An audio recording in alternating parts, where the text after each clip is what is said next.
Saudi அரேபியாவில் லஞ்சம் வாங்குவாங்களான்னு ஒருத்தர் கேட்டிருக்காரு. எல்லா ஊர்லேயும் நல்லவங்க இருக்கிற மாதிரி கெட்டவங்களும் இருப்பாங்க. அதே மாதிரி சவுதிலையும் லஞ்சம் வாங்குவாங்க, ஆனால் வாங்கிட்டு வேலை செய்ய மாட்டாங்க. நிறைய ஃபாலோவர்ஸ் என்கிட்ட பேசும்போது சொல்லியிருக்காங்க, இவர் காசு வாங்கினாரு வேலை செய்யலை அப்படின்னு. வேலை செய்யலைன்னு சொன்னாங்க. ஸோ என்ன இப்போ இதில் புரியுதுன்னா, சவுதிக்காரங்க லஞ்சம் வாங்குவாங்க, வாங்கிட்டு நேர்மையான வேலை செஞ்சுட்டு போயிடுவாங்க. நம்ம ஊர்லனா சில பேர் சொல்லுவாங்க, அவர் ரொம்ப நல்ல போலீஸு, வாங்குற லஞ்ச காசுக்கு கரெக்டாக வேலை செஞ்சிருவாரு அப்படின்னு சொல்லுவாங்க. அந்த மாதிரி நல்ல போலீஸ்லாம் அங்கே கிடையாது. ஸோ ரொம்ப கம்மியான பேர் தான் லஞ்சம் வாங்கிட்டு இல்லீகல் வேலை செய்வாங்க. ஏன்னா இல்லீகல் செஞ்சு அவங்களுக்கு பனிஷ்மெண்ட் தான் ரொம்ப பெருசு. ஸோ அதுக்காக மோஸ்ட்லி உங்களை தான் ஏமாற்ற பார்ப்பாங்க தவிர கவர்மெண்ட்டை ஏமாற்ற பார்க்க மாட்டாங்க.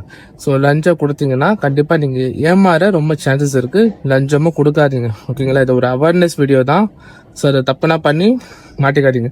நல்ல போலீஸ்கிட்ட நீங்கள் லஞ்சம் கொடுத்தீங்கன்னா அதுக்கு ஒரு தனிப்பட்ட கேஸ் இருக்குது, அது மறந்துடாதீங்க. அண்ட் மறக்காமல் ஃபாலோ பண்ணிட்டு போங்க. நிறைய பேர் வீடியோ பார்க்குறீங்க, நான் ஃபாலோ பண்ணுறதில்ல. ப்ளீஸ் ஃபாலோ பண்ணிட்டு போங்க. அடுத்த வீடியோவில் சந்திக்கிறேன். அது வரைக்கும் குட் பை.